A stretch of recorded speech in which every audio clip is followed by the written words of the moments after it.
আপনার জীবনে কতবার এমন হয়েছে যে মাসের শুরুতে হাতে টাকা এসেছে কিন্তু মাসের শেষ না হতেই সব টাকা শেষ, অথচ আপনি জানেনও না টাকা কোথায় খরচ হলো? যদি এমন হয় তাহলে আজকের গল্পটি আপনার জন্য। রফিক সাহেব একজন সাধারণ চাকরিজীবী। মাসে 30,000 টাকা বেতন পান। মাসের প্রথম সপ্তাহে নতুন জামা কাপড়, রেস্টুরেন্টে খাওয়া, বন্ধুদের সঙ্গে পার্টি, সবকিছুতে যেন টাকা ওঠে।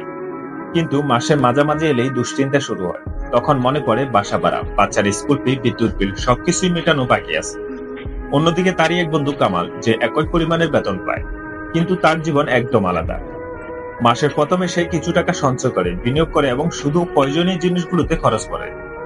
বছর শেষে দেখা যায় কামালের ব্যাংকে বড় অঙ্কের সঞ্চয় জমেছে, আর রফিক কেবল ঋণ শোধ করতে ব্যস্ত। কিন্তু কেন এমন পার্থক্য? কারণ একজন টাকা উপার্জনের পাশাপাশি তার সঠিক ব্যবস্থাপনা জানে, আর অন্যজন শুধু খরচের জন্য উপার্জন করে। আমাদের সমাজের 70% মানুষ তাদের আয় বাড়ানোর চেয়ে খরচ বাড়ানোর দিকে বেশি মনোযোগ দেয়। তারা ভাবে টাকা তো আসছেই, এখন একটু খরচ করি। কিন্তু যখন সত্যিকার অর্থে প্রয়োজন হয় তখন হাত শূন্য হয়ে পড়ে। বড় অঙ্কের বেতন ফেলে কি সুখী হওয়া যায়? উত্তর হলো না। আপনি যদি সঠিকভাবে টাকা ব্যবহার করতে না পারেন তাহলে আপনি যতই আয় করুন না কেন, শেষমেশ আপনি নিঃস্ব হয়ে যাবেন। আর আপনি যদি টাকার গুরুত্ব না বোঝেন তাহলে শুধু আপনি নন, আপনার পুরো পরিবার এর ভুক্তভোগী হবে। ভাবুন, যখন জরুরি প্রয়োজন আসবে তখন যদি আপনার হাতে কিছুই না থাকে, তখন কি বন্ধুদের কাছে হাত পাতবেন, নাকি উচ্চ সুদে লোন দিবেন? আপনি কি এমন পরিস্থিতিতে পড়তে চান? কিন্তু আপনি চাইলে এই চক্র থেকে বেরিয়ে আসতে পারেন। কিভাবে?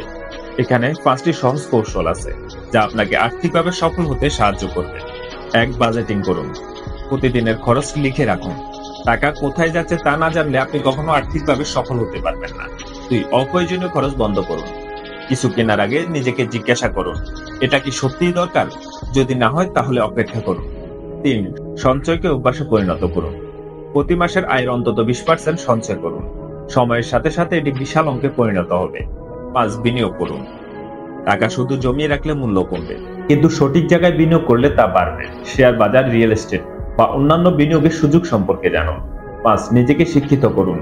টাকা উপার্জনের পাশাপাশি এর ব্যবস্থাপনা সম্পর্কে জানুন। বই পড়ুন, কোর্স করুন, অর্থনৈতিক দক্ষতা বাড়ান। টাকা এমন একটি জিনিস যা যদি আপনি সঠিকভাবে ব্যবহার করতে পারেন তাহলে এটি আপনাকে স্বাধীনতা দেবে, কিন্তু যদি আপনি এটিকে অযথা নষ্ট করেন তাহলে এটি আপনাকে দাস বানিয়ে ফেলবে। এখন আপনার সিদ্ধান্ত।